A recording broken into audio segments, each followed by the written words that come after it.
우리 옆에 분하고 함께 인사하시겠습니다. 사랑합니다.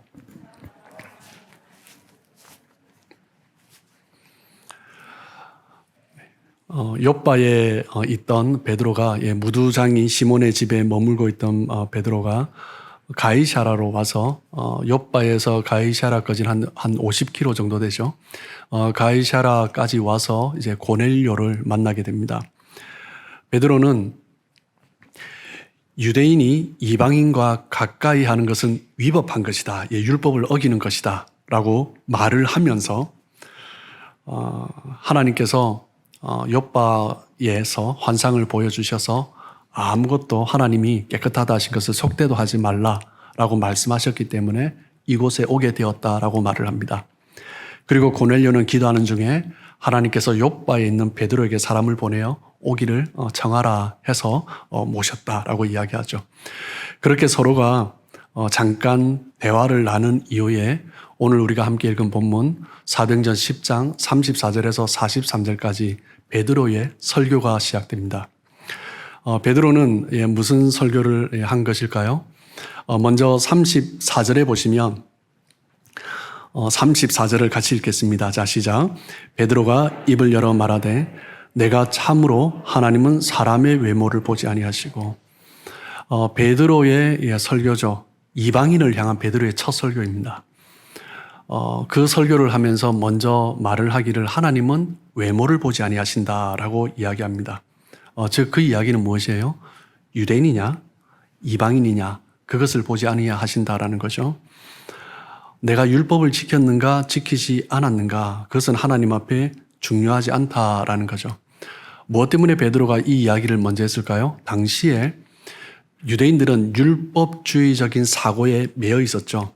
그 율법주의적인 사고에서 대표적인 것은 분리주의 의식입니다. 가장 먼저 유대인과 이방인을 분리했습니다. 그리고 유대인 가운데서도 남자와 여자를 분리했죠. 그리고 심지어 어떤 같은 유대인들 가운데도 심지어 나중에 교회 가운데도 그런 영향이 나타나죠. 부유한 자와 가난한 자를 또한 분리했습니다. 배운 사람과 못 배운 사람을 분리했죠. 베드로는 고넬료를 만나는 이 과정을 통해서 하나님께서 환상을 보여주시고 그리고 가이사라 고넬료의 집에 오게 되는 이 과정을 통해서 이 율법주의적인 의식, 분리주의적인 그 사고방식이 틀렸다라는 것을 깨닫기 시작했습니다. 10장 36절에 보면 하나님께서 만유의 주 대신 그리스도를 통해서 화평의 복음을 주셨다라고 말씀하죠. 그런데 이 화평의 복음을 누구에게요? 이스라엘 자손들에게. 이스라엘 자손들, 먼저 유대인들에게 국한된 말씀이다라고 생각을 했어요. 그리고 10장 37절에 보면 곧 요한이 그 세례를 반포한 후에 갈릴리에서 시작하여 온 유대에 두루 전파된 그것을 너희도 알거니와.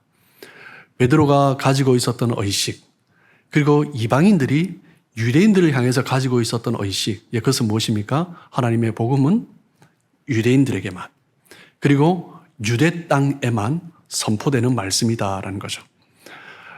베드로는 어떻게 보면 본인도 갈릴리 어부 출신이면서 유대인이라고 다른 이방인들과는 분리된 사람이다라고 생각을 했던 거죠.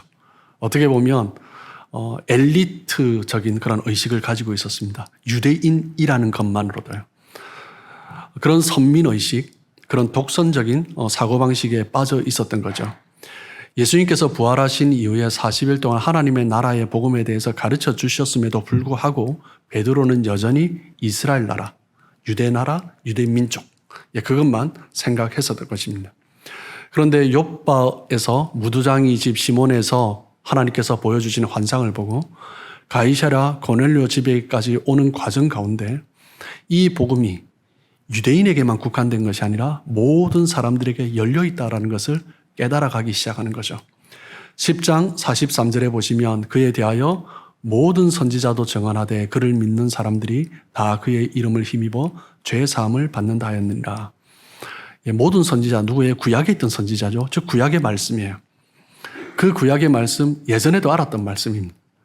그런데 그 환상을 보고 고넬료의 집에 오는 과정 가운데 이 말씀이 내가 알았던 말씀이 잘못된 해석이었구나. 그 가이사랴 고넬료의 집으로 오는 과정 가운데서 이 선지자가 증언했던 것이 유대인에게만이 아니라 모든 민족에게 열린 것이구나 라는 것을 깨달아가기 시작했던 것입니다. 베드로는 이 고넬료와의 만남을 통해서 하나님께서 베드로 자신에게 그리고 제자들에게 주신 사명이 무엇인가 그것을 다시 한번 깨달아가기 시작했습니다. 오늘 본문은 베드로가 사도로서 이방인에게 처음 설교하는 내용이에요. 여러분, 유대인이 예수 그리스도의 복음을 이방인에게 설교하는 거죠. 그것도 사도들 중에 제자들 중에 수제자라고 하는 베드로입니다. 이 복음을 전하는 장면을 보면서 우리가 이방인들에게 나아갔을 때 어떤 모습으로 전해야 되는가, 무엇을 전해야 되는가 우리는 발견할 수 있을 것입니다. 10장 39절에 보시면 우리는 유대인의 땅과 예루살렘에서 그가 행하신 모든 일의 증인이라. 베드로는 유대와 예루살렘에서 예수님께서 행하셨던 그 모든 것을 본 증인이다라고 이야기하고 있습니다. 그리고 그 본 것을 내가 무엇 때문에 보았는가, 그리고 그것이 무엇을 의미하는가 다시 깨달아가기 시작한 거죠. 10장 41절입니다. 모든 백성에게 하신 것이 아니요 오직 미리 택하신 증인 곧 죽은 자 가운데서 부활하신 후 그를 모시고 음식을 먹은 우리에게 하신 것이라. 미리 택하신 증인, 여기서 보면 구체적으로 어떤 좁게 보면 베드로와 12 제자들을 의미하고 있습니다. 베드로를 비롯한 12 제자들은 먼저 주님의 택하심을 받고 주님께서 행하시는 모든 일을 보면서 그리고 함께 음식을 먹었어요. 예수님의 살과 피를 나누어 먹은 자들입니다. 그 목적이 무엇이라고요? 베드로는 증인이 되기 위한 것이다 라고 말을 하고 있습니다.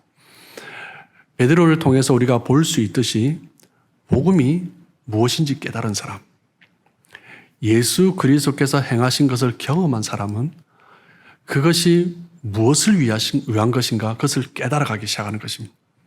그것은 자신만이 구원받고 내 민족만이 구원받고 내가 잘 살아가는 것이 아니라 다른 사람들에게 그것을 증언하도록 하기 위해서 먼저 택해 주셨다라는 거죠.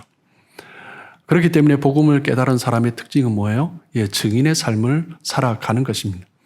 어떤 사람의 믿음을 볼 때 그 사람이 믿음이 정말 굳건한가, 확실한가, 정말 볼 수 있는 가장 또한 중요한 바로미터 가운데 하나가 무엇이냐면 그 사람이 복음을 어떻게 증거하느냐라는 거죠. 얼마나 확실하게 복음을 증거할 수 있는가. 증거하거나 또한 증거를 통해서 우리의 믿음을 드러내는데 그런데 복음이 무엇인지 제대로 증거하지도 못하고 또 다르게 증거하지 않는 것은 믿음이 없거나 믿음이 부족한 것입니다. 베드로와 12명의 제자들을 먼저 불러주신 이유가 무엇입니까? 사도행전 누가가 썼죠. 누가가 처음부터 이야기하는 것이 무엇이에요? 사도행전 1장 8절에서부터 무엇입니까? 우리가 잘 아는 말씀이 한번 읽어볼까요? 자, 시작. 오직 성령이 너희에게 임하시면 너희가 권능을 받고 예루살렘과 온 유대와 사마리아와 땅끝까지 이르러 내 증인이 되리라 하시니라. 사도행전의 저자 누가는요, 처음부터 지속적으로 우리 믿는 사람들은 증인이다라는 것을 이야기합니다. 하나님께서 우리를 택하신 이유가 무엇이냐? 증인으로 세우시기 위한 것이다라는 거예요. 베드로는 이때 깨달은 것이 아니라 욥바에서 그 환상을 보면서 그리고 고넬료의 집에 초대를 받아서 가고 있으면서 이 말씀이 무엇인가 그것을 다시 깨달아가기 시작하는 거예요. 자신이 택함을 받은 제자가 된 것은 이제 증인을 위한 것이다. 증인의 사명을 감당하기 위한 것이다. 그것을 깨달은 거죠. 사도행전 9장에 우리가 사도행전에서 너무나 중요한 사건이죠. 어떤 사건이 나와요? 사울이 다메섹으로 가는 길에 예수님을 만나서 회심하는 사건이 나옵니다. 그런데 그 사울이 회심했는데 그 다음에 그 사울의 이야기가 나오는 것이 아니라 베드로의 이야기가 나와요. 베드로가 욥바에서 행한 일, 그리고 10장에 이어서 베드로가 욥바에서 행한 일, 그리고 가이사랴에서 고넬료를 만난 일, 그 이야기를 쭉 하고 있어요. 무엇 때문입니까? 그 이유는 무엇이냐면 사울의 사건부터 그리고 베드로의 사건을 이어서 이야기하면서 이제는 복음이 유대인에게만 국한된 것이 아니라 이방인들에게 전해지고 진다라는 거죠. 그것을 지금 서술해 가는 것입니다. 사울 이야기하다가 베드로 이야기하다가 또 안디옥 교회 이야기하다가 또 사울 이야기하고 바울 이야기하고 그렇게 그냥 앞뒤 없이 하는 것이 아니라 누가는 획일적인 그런 주제 가운데서 이 사도행전의 이야기를 써가고 있는 것이죠. 유대인 중심의 복음에서 이제 이방인으로 복음이 넘어가고 있다는 것을 지금 사도행전 9장 10장에서 보여주고 있는 것입니다.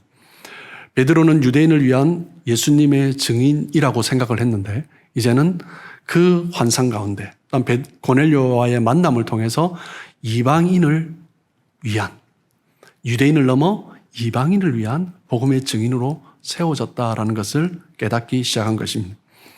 그리고 오늘 우리가 사도행전 10장을 읽었는데 사도행전 11장에 어떤 이야기가 나옵니까? 베드로가 예루살렘으로 돌아가서 예루살렘에 있는 사도들에게 욥바에서 일어났던 일들을 증거하고 있는 거죠. 우리가 이때까지는 유대인들에게 복음이 증거되어야 된다고 생각을 했는데 하나님께서 그렇지 않다라는 거예요. 하나님의 계획은 그렇지 않다는 거예요. 그게 내가 경험한 것이 그렇지 않다는 거예요. 베드로가 그것을 경험하면서 지금 다른 사도들에게 11장에서 증거하고 있는 거죠. 그러면서 사도행전의 무대는 유대인 땅에서 서서히 사울의 그 사건을 통해서 베드로의 사건을 통해서 베드로를 통해서 또 다른 제자들에게 이어지는 그 이야기들을 통해서 복음이 서서히 유대인에게서 이방인으로 유럽으로 그리고 땅끝까지 넘어가고 있는 것을 오늘 보여주고 있는 것입니다. 하나님은 먼저 증인을 세우십니다. 그리고 그 증인으로 하여금 보고 경험한 것을 선포하게 하십니다. 그들을 통해서 복음이 온 유대 땅, 예루살렘과 온 유대, 사마리아를 넘어서 땅끝까지 그 복음이 증거되도록 하기 위하여서 하나님은 증인을 세우신 거죠. 우리가 부름을 받았습니다. 우리가 택함을 받았습니다. 무엇 때문에요? 부름을 받고 택함을 받으면 구원을 받고 천국에 가는 축복을 주셨죠. 그런데 천국에 가지 않고 이 땅에 있는 이유가 무엇입니까? 그 목적은 단 하나예요. 증인으로 세우시기 위한 것입니다. 베드로는 유대인에게 복음을 증거하기 위하여서 미리 택하신 증인이었습니다. 그리고 바나바와 바울을 세우시고 이제는 유대인을 넘어 이방인들에게 복음을 증거하도록 세우신 증인으로 하나님께서 사용하셨던 것입니다.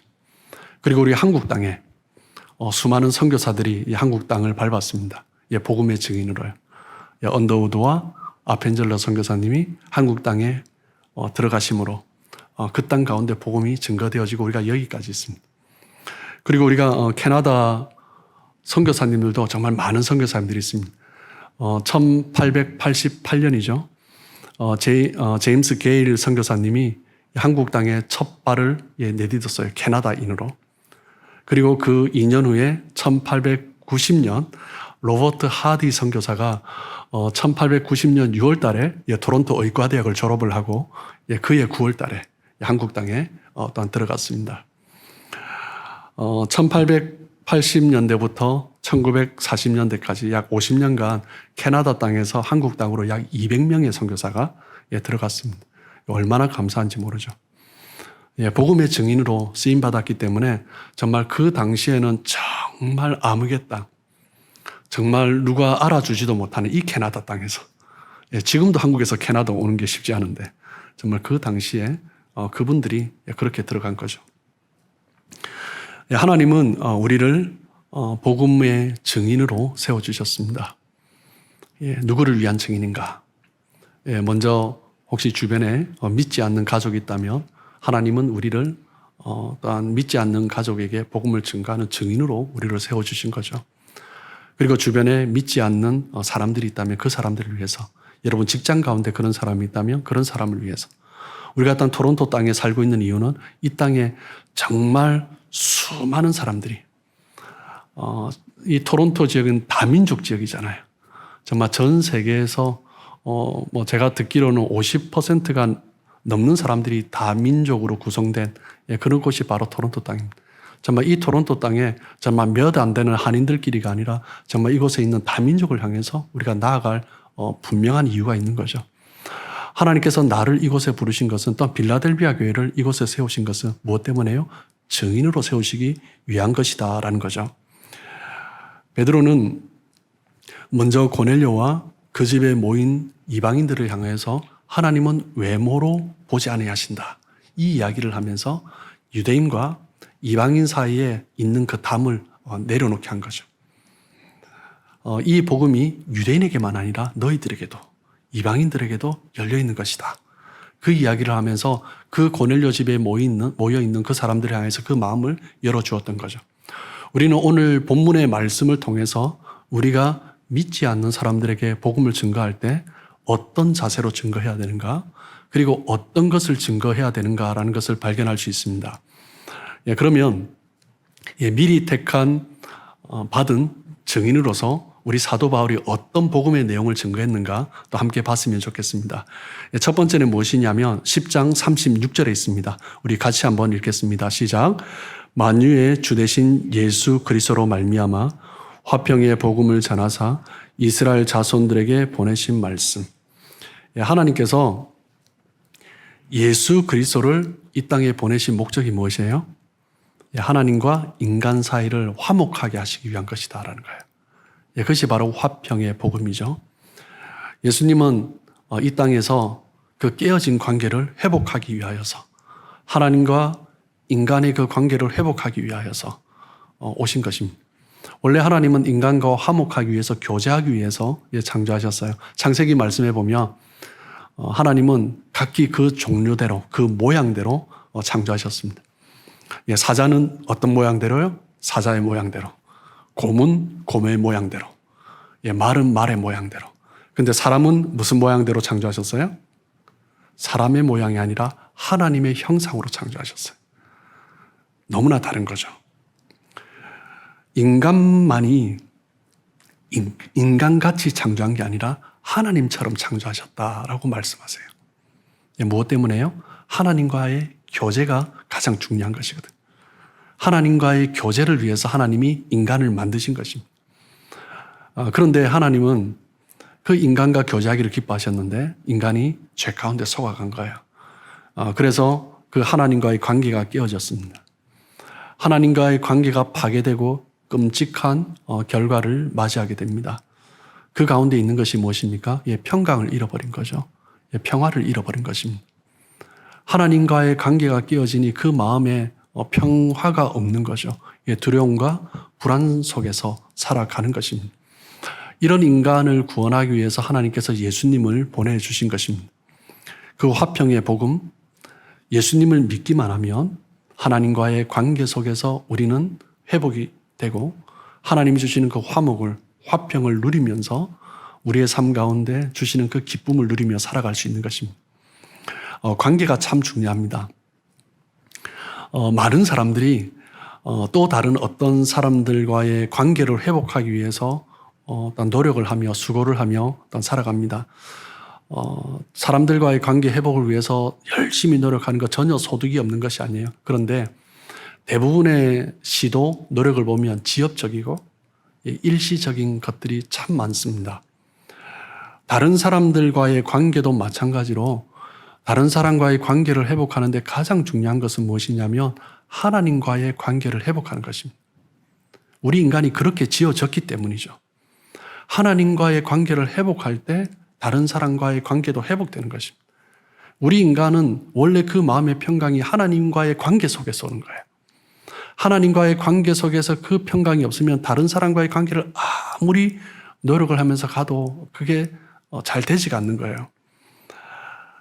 그렇기 때문에 우리는 먼저 어떤 관계든지 그 사람이 믿는 사람이든지 믿지 않는 사람이든지 관계가 나에게 그 사람은 어떻게 생각하든지 간에 내 마음 가운데 어려움이 있다면 내가 하나님과 바로 서 있는가 항상 그것을 먼저 봐야 됩니다. 내가 하나님과 바른 관계 속에 있다면 그 사람이 믿는 사람이든지 믿지 않는 사람이든지 그 사람이 어떻게 반응하든지 나는 하나님 안에서 건강하게 반응할 수 있는 거죠. 그 하나님과의 관계를 회복하기 위하여서 오신 분이 바로 예수 그리스도다라고 말씀을 하고 있습니다. 예수님을 만남으로 하나님과의 관계가 회복되고 예수님과의 그 만남 속에 하나님 주시는 그 평강을 누리기 때문에 다른 사람과의 관계도 회복되는 거죠. 다른 사람과의 관계 속에서 풀려지지 않는 문제, 갈등이 있다면 우리는 무엇을 먼저 보아요? 그 사람의 문제가 무엇인가? 내가 뭘 잘했냐 못했냐 그게 아니라 내가 하나님과 바로 관계 있는가? 하나님과의 관계 속에서 내가 바로 서 있는가? 그것을 먼저 점검해야 되는 거죠. 그 관계가 바로 세워지면 어떤 관계도 건강하게 세워질 수 있습니다. 로마서 5장 8절 말씀을 보시면 너무나 귀한 말씀이죠. 우리 같이 한번 읽습니다. 시작. 우리가 아직 죄인 되었을 때 그리스도께서 우리를 위하여 죽으심으로 하나님께서 우리에 대한 자기의 사랑을 확증하셨느니라. 마땅히 죽어야 할 우리를 위해서 하나님께서 예수님을 보내주셨습니다. 우리의 죄 때문에 예수님께서 십자가에 못 박혀 죽으셨습니다. 나의 죄 때문에 예수님이 그 수치와 모멸을 당하셨어요. 그리고 그 자리에 있어야 될 나 대신에 예수님을 대신 죽이시고 우리의 모든 죄를 용서해 주셨습니다. 그게 바로 하나님의 사랑이죠.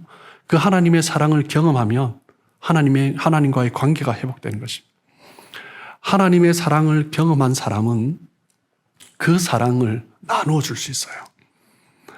자신이 하나님의 그 크신 사랑으로부터 용서함을 받았다는 것을 깨달은 사람은 어떤 관계 속에서도 기꺼이 용서해 줄 수 있는 거죠. 하나님과의 관계 속에서 내 내면이 건강하게 세워지면 어떤 관계도 충분히 풀어갈 수 있는 것입니다. 그러지 못하다라는 것은 무슨 의미입니까? 하나님의 그 사랑이 내 안에 충만히 거하고 있지 않다라는 거예요. 하나님의 사랑은 얼마나 큰 사랑, 어떤 것도 녹여낼 수 있는 것이 하나님의 사랑입니다. 그런데 여전히 내 마음에 걸려 있고 여전히 내가 이겨내지 못하는 것이 있다면 그 사랑이, 그 하나님의 그 사랑이 그것을 녹이시고 있지 않다라는 거예요. 그래서 우리에게 가장 먼저 필요한 것은 무엇입니까? 하나님과의 관계. 다른 말로 표현하면 하나님의 사랑 안에 거하는 것. 또 다른 말로 표현하면 내가 죄인이었는데 나를 용서해 주신 그 하나님의 은혜에 살아가는 것. 그것이 필요하다는 거죠. 그렇기 때문에 택함 받은 증인인 우리는 먼저 무엇을 증거해야 됩니까? 화평의 복음 대신 예수 그리스도를 증거해야 되는 거죠. 그리고 두 번째 10장 38절입니다. 우리 같이 한번 읽습니다. 시작. 하나님이 나사렛 예수에게 성령과 능력을 기름 붓듯 하셨음에 그가 두루 다니시며 선한 일을 행하시고 마귀에게 눌린 모든 사람을 고치셨으니 이는 하나님이 함께 하셨습니다. 예수님이 두루 다니시면서 선한 일을 행하셨습니다. 우리는 예수님이 하신 일을 증거해야 돼요. 예수님이 어떤 분이고 화평으로 오셨고 그리고 예수님이 이 땅에서 어떤 일을 행하셨는가. 그것을 알면 우리에게 어떤 일을 행하시는가 그것을 경험하게 되는 거죠. 귀신 들린 자를 쫓아내시고 귀신을 쫓아내시고 눈먼 자를 눈뜨게 하시고 안전뱅이를 일으키시고 우리 인간 가운데 있는 문제를 해결해 주셨습니다. 그런데 여기에서 예수님이 행하신 일을 헬라어로 케리그마라고 하는데요.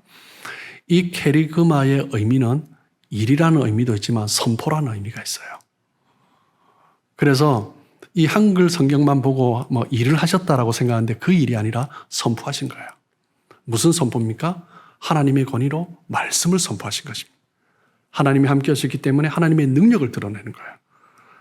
인류를 구원하기 위해서 예수님께서 이 땅에 오셔서 하신 것은 하나님의 말씀을 선포하는 것입니다. 마귀에게 눌린 자가 자유함을 얻고 병든 자가 나음을 얻고 어려운 문제 가운데 있던 자가 평강을 얻을 수 있는 그 선한 일은 무엇입니까? 예수 그리스도의 선포 사역이죠. 더 이상 삶의 소망을 발견하지 못하던 자가 소망을 발견할 수 있는 그 방법이 무엇입니까? 예수님의 말씀이 들어오는 거예요. 예수님의 말씀이 내 가슴 속에 선포되면 그 어떤 막혀졌던 문제도 어려운 문제도 해결되어질 수가 있는 것입니다. 더 이상 삶의 소망을 발견하지 못하던 자에게 천국 소망을 주시며 하나님 안에서 어떤 삶을 살아가야 되는가 정말 그것을 다시 한번 회복하고 깨닫게 되는 것입니다. 그것이 예수님의 말씀의 선포 사역입니다.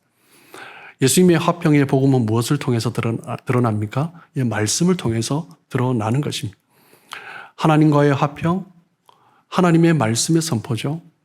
이웃과의 화평, 하나님의 말씀이 우리 가운데 들어오는 거예요. 감정으로 되는 것이 아닙니다. 나의 노력으로 되는 것이 아니에요. 다른 사람과의 관계, 하나님과의 관계, 그 어떤 관계도 내가 아무리 노력한다고 그것이 되는 것이 아닙니다. 방법은 하나예요. 무엇이에요? 진리, 하나님의 말씀. 그 말씀이 나에게 선포되면, 그 말씀이 나에게 임하면 그 말씀을 따라 우리가 살아갈 수 있는 힘과 능력이 생기는 거죠. 선포되는 말씀을 통해서 얼마나 많은 사람들이 회복됐는지 모릅니다. 선포되는 말씀을 통하여서 정말 고통 가운데 있던 자들이 얼마나 기쁨과 자유함을 누리고 있는지 모릅니다. 그 선포된 말씀 때문에 정말 우울하고 눌려있던 사람들이 회복되는 거죠. 선포된 말씀 때문에 풀어지지 않던 그 관계들이 풀어지는 것입니다. 그 감정이 아니죠. 진리입니다. 하나님의 말씀을 그대로 받는 거예요.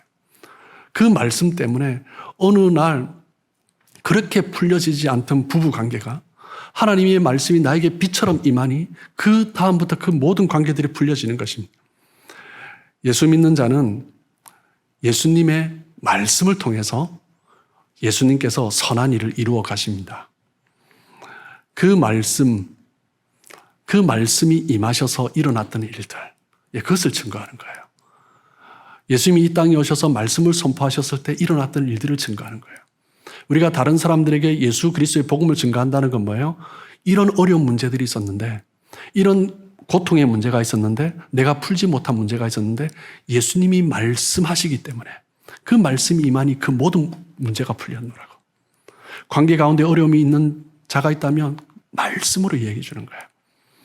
고통 가운데 물질적인 고통이든 질병의 고통이 어떤 고통이든 어떤 문제든 하나님의 말씀이 임했을 때 우리가 경험했던 회복, 기쁨, 그것을 증거하는 것입니다. 그것은 누가 증거할 수 있어요? 증인이 증거할 수 있는 것입니다. 경험한 자가 증거할 수 있는 거예요. 그래서 먼저 택해 주신 거죠. 먼저 택해 주셔서 그것을 경험하게 하신 것입니다. 우리를 하나님께서 먼저 택해 주셨습니다. 많은 분들이 우리는 이미 말씀을 통해서 일하시는 하나님을 경험하고 있습니다. 그 예수님을 증거하시는 여러분 되시길 축복합니다. 그리고 세 번째 10장 39절 40절입니다. 우리 함께 읽습니다. 시작. 우리는 유대인의 땅과 예루살렘에서 그가 행하신 모든 일의 증인이라. 그를 그들이 나무에 달아 죽였으나 하나님이 사흘 만에 다시 살리사 나타내시되. 베드로는 십자가에 죽으셨지만 사흘 만에 다시 살아나신 예수님을 증거하고 있습니다. 예수님의 부활을 증거하고 있죠. 여기에서 39절 40절에서 중요한 세 부분이 있습니다. 첫 번째는 죽였으나, 두 번째는 사흘 만에 다시 살리사, 세 번째는 나타내시되입니다. 죽였으나라는 의미는 무엇입니까? 예수님이 그 대적자들로 말미암아 죽으셨습니다. 무엇 때문에요? 우리의 죄 때문에. 그 모든 수치와 고난을 당하시고 모욕을 당하시면서 우리 대신 십자가에 못 박혀 죽으셨습니다. 그것을 증거하는 거죠. 그런데 예수님은 무덤석에 장사되셨지만 오래 있지 아니하시고 사흘 만에 다시 살아나셨어요. 하나님이 살리신 거죠. 예수님은 우리를 사랑하셨기 때문에 기꺼이 우리 죄 대신 죽으셨지만 하나님은 새로운 시작을 하신 것입니다. 사흘 만에 죽은 자 가운데서 다시 살아나셔서 부활의 첫 열매가 되신 거예요. 그래서 우리가 어떤 모습이든지 예수님과 함께 죽기만 하면 하나님이 다시 살린다라는 소망을 주는 것입니다. 그리고 세 번째는 중요한 것이 무엇입니까? 나타내시되입니다. 하나님은 다시 살리신 예수님을 제자들에게 나타내 보여주셨어요. 십자가에서 죽으셨던 예수님이 다시 살아나셔서 제자들에게 나타나셨습니다. 그 사건은 무엇을 의미합니까? 예수님은 죽음의 지배를 받는 자가 아니라 죽음을 다스리는 자다라는 거죠. 우리 인생은, 예수 그리스도 안에 있는 인생은 죽음의 지배, 사망의 지배, 고통, 어둠의 지배를 받는 자가 아니라 생명, 능력, 회복, 빛 가운데 나아가는 그 은혜, 그 지배 가운데 나아가게 되는 것입니다. 우리가 증거하는 예수님, 그 부활의 예수님, 바로 이런 분이다라는 거죠. 네 번째, 우리는 무엇을 증거해야 됩니까? 10장 42절입니다. 우리 한번 같이 읽습니다. 시작. 우리에게 명하사 백성에게 전도하되 하나님이 살아있는 자와 죽은 자의 재판장으로 정하신 자가 곧 이 사람인 것을 증언하게 하셨고, 네 번째, 베드로가 증거하는 것이 무엇이에요? 재판장 대신 예수 그리스도를 증거하는 것입니다. 어떤 재판장입니까? 살아있는 자와 죽은 자의 재판장. 정말 놀라운 진실이죠. 진술이죠. 너무나 심오한 뜻이 있는 말입니다. 예수님이 심판자이십니다. 어떤 심판자예요? 생명의 심판자예요. 생명의 심판자라는 말은 무엇이냐면 생명을 잃게 되는 심판을 받기도 하고 생명을 얻게 되는 심판을 받기도 한다라는 거죠. 곧 예수님께서 심판자로 재판장으로 오셨다라는 말은 생명과 죽음의 심판자로 오신다라는 거죠.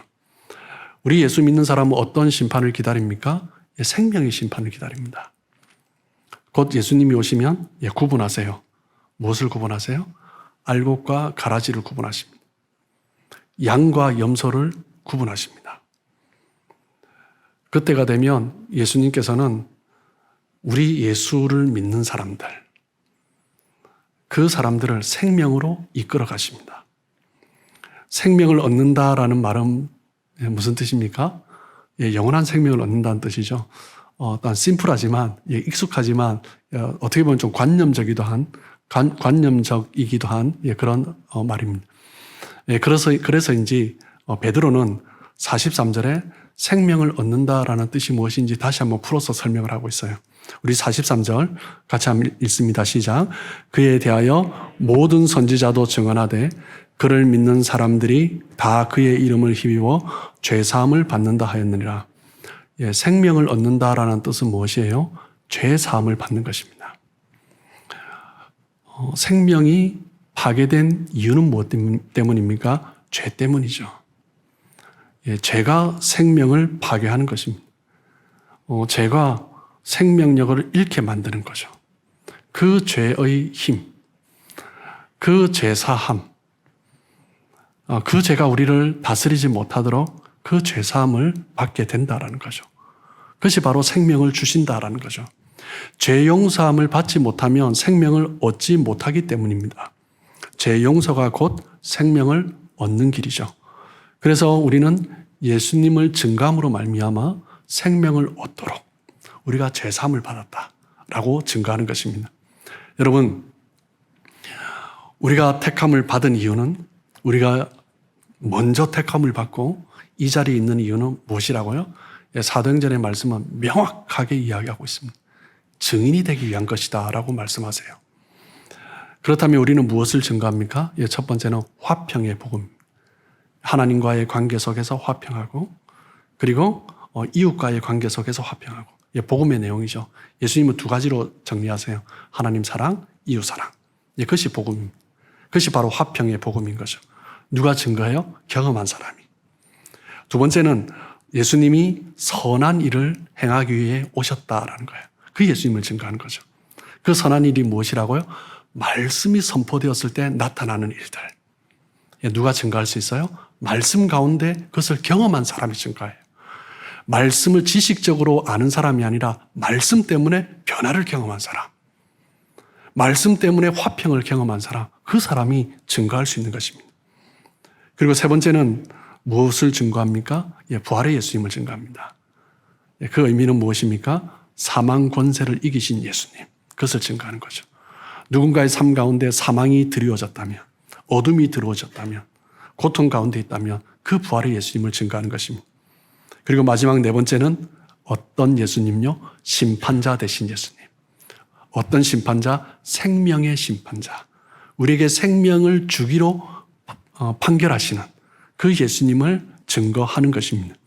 여러분, 우리는 예수님을 믿고 하나님의 구별된 소유, 하나님의 택하신 증인이 되었습니다. 우리가 이제 해야 될 사명은 무엇이에요? 명확합니다. 예수님을 증거하는 것입니다. 우리가 이 땅 가운데서 살아가면서 뿐만 아니라 우리 교회 공동체의 사명은 그것입니다. 베드로가 이 복음을 증거했을 때 정말 그곳에 있는 고넬료와 친척들, 이방인들이 예수를 믿고 다 어떤 세례를 받는 그런 은혜가 있었습니다. 많은 사람들이 그렇게 회복된 것처럼 저와 여러분을 통해서, 그리고 우리 빌라델비아 교회 공동체를 통해서 정말 이방인들이, 예수를 모르는 자들이 예수를 믿고 회복되는 그런 놀라운 역사들이 날마다 일어나기를 소원하고 주님의 이름으로 축복합니다.